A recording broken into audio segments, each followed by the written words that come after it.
The EPA just come out with an emergency ban on a pesticide, a herbicide, a weed killer that is used on some of our food crops. So is this chemical, this emergency ban chemical, used on crops, on vegetables that we buy in the grocery store? Let's find out. Well, a couple of days ago, I was scrolling through CNN, USA Today, several websites, just looking really kind of political stuff, to be honest with you. And I noticed this headline article: EPA issues emergency ban of weed killer Dacthal, citing risk to unborn children. Man, this is weird. So I started digging into it. And I started reading the article. Okay, the U.S. EPA is issuing an emergency suspension of the common weed killer DCPA, also known as Dacthal. It is said Tuesday, that would be August the 6th. This is the first time the agency has used an emergency suspension authority in 40 years. So you think to yourself, man, this is kind of important, and this is kind of time sensitive right here. And it goes on to explain that Dacthal is commonly used in agriculture in such things as broccoli, Brussels sprouts, cabbage, and onions to control weeds. Ain't this interesting? So we'll go down a little bit forward and it talks about what is the risk. It says the agency cited serious risk to unborn babies of pregnant women who are exposed to the chemical where Dacthal has been used. It says some pregnant people who handle this particular product could be exposed to levels that are up to 4 to 20 times higher than what the EPA considers safe for unborn babies. Also says exposure after fetal thyroid hormone levels, a change linked to low birth weight, impaired brain development, and decreased IQ, impaired motor skills later in life, could be associated with this chemical that is sprayed on our food crop. Now, I didn't go back and see how long this chemical had been out, but I can promise you it's been out for several years. So, man, don't that raise some suspicions of what some of our issues may have?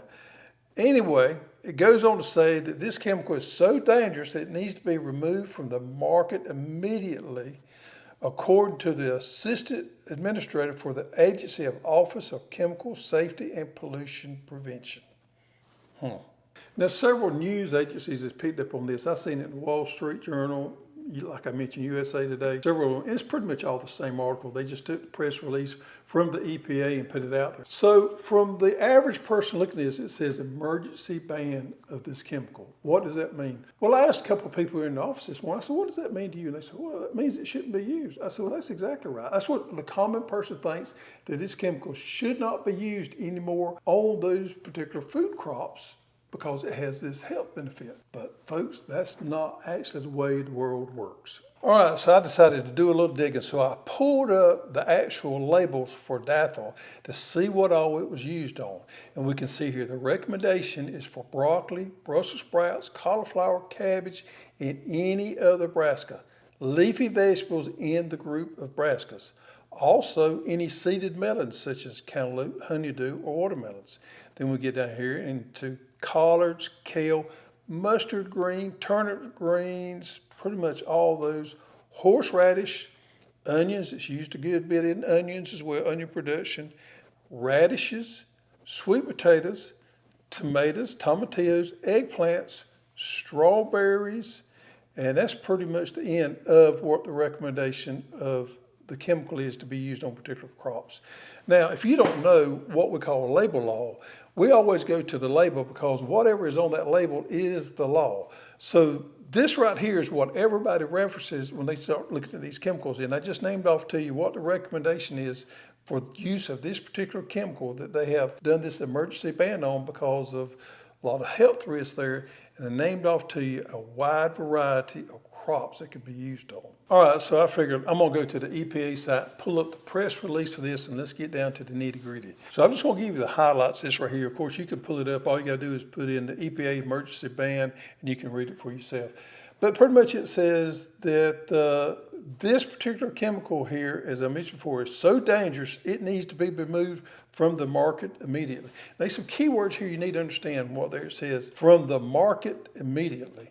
All right, and then it goes on to say, says down at the bottom, this emergency order is effective immediately. EPA determined that the continued sale and use of this particular chemical during the time it would take to follow normal calculation process poses an immediate hazard to unborn babies.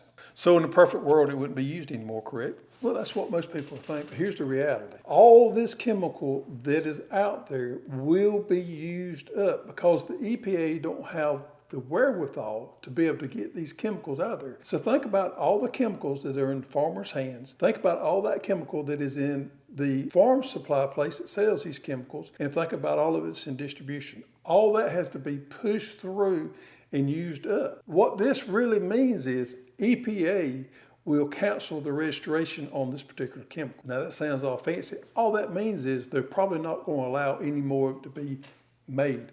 But what about all of this that's in the supply chain now? So the reality is it could take a couple of years to use up all this in the supply chain so that none of it's out there anymore. If this ban holds true, then it probably won't be made anymore. But the reality is if you go to the grocery store in the next few months, maybe next year or so, you could actually buy particular produce products that had been treated with this product. With my garden, I never garden because of what is used on particular products. I garden, to be honest with you, I started gardening because I just love the fact of getting out there, doing the gardening process, growing things, seeing things mature, being outside working. I just honestly love that. But the older I get and the more informed I become, I understand how important it is to know what is in our food. So being able to garden, this is some onions that we grew. We grew a lot of our, just about all of our cabbage and broccoli and collards.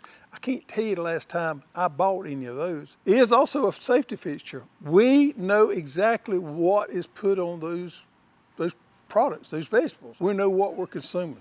And nowadays, that's really, really important to know what we're taking into our bodies. What can have an effect on years and years to come. Think about this. Now, this is really serious. Maybe your children or your grandchildren to be exposed to something like that is really profound. It takes a lot of thought to bring it in. What should we be doing? What precautions should we be doing to make sure our family is healthy?